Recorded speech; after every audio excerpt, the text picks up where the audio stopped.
Hello there, my name's Card. I'm a long-time progressive community organiser and activist, and today I just want to briefly talk about a reactionary dog whistle that's been around for a little while now, as well as what it really means, who's using it, and why. For those who might not know, in politics, a dog whistle is a word, a phrase, or a symbol which seems perfectly innocent and innocuous to most people, but which really communicates a more sinister hidden message to those in the know. Additionally, there'll also be a playlist of videos of mine linked at the top of the description, which goes into detail about all sorts of reactionary dog whistles and how to spot them.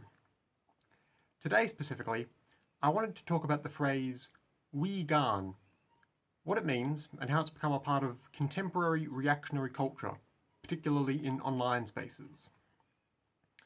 Anonymous image board websites like 4chan and 8chan are home to a lot of far right-wing people who use something of an ever-evolving canon of esoteric memes to communicate.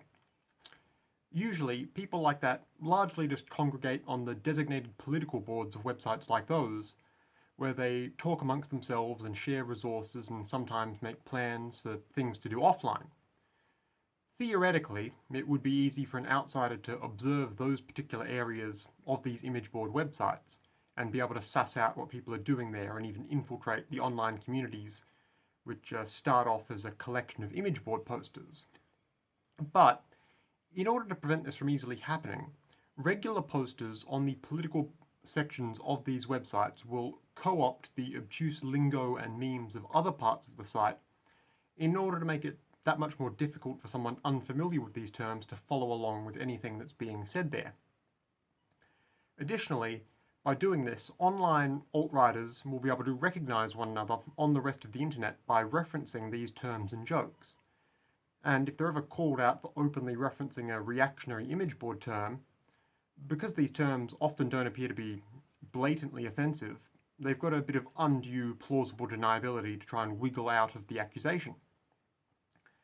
To that end, one strange meme 4chan regulars will use to communicate amongst themselves and locate one another on other websites is to invoke this phrase, Gaan.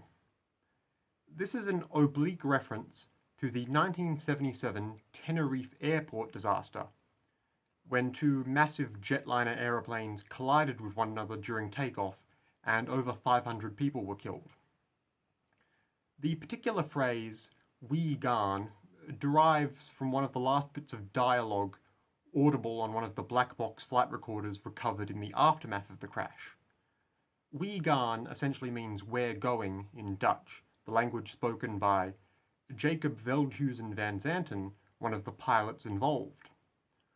Online reactionary 4chan types very morbidly like to joke about the whole incident as if it were intentional, and they even go so far as to make memes using pictures of the pilot, Van Zanten, who had actually been featured in quite a bit of advertising material for the airline he worked for, Royal Dutch Airways.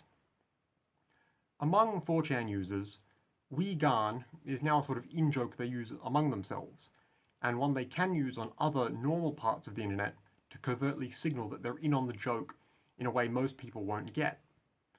The people who use it mainly play into the angle of suggesting the aeroplane crash was in some way intentional, and it's become a sort of semi-ironic accelerationist slogan. So if you happen to see people online invoking this phrase, Gaan, all apropos of nothing, it's something they've picked up from being in some pretty noxious places online, and they're likely referencing it in the hope that someone with views similar to them will notice it and pick up on the fact they're familiar with alt-right terminology, and likely at least sympathetic to their views. So for the sake of keeping yourself and your spaces and community safe, it never hurts to be able to spot these sorts of things, so you can properly call it out, explain it, and remove the people posting it. That's all I have to say today. I hope it helps. Once again, my name's Card. If you want to hear more from me, especially more about emerging or obscure reactionary dog whistles and how to spot them, feel free to subscribe to this YouTube page, or just take a look at my other videos. Either way, goodbye for now, and stay safe out there.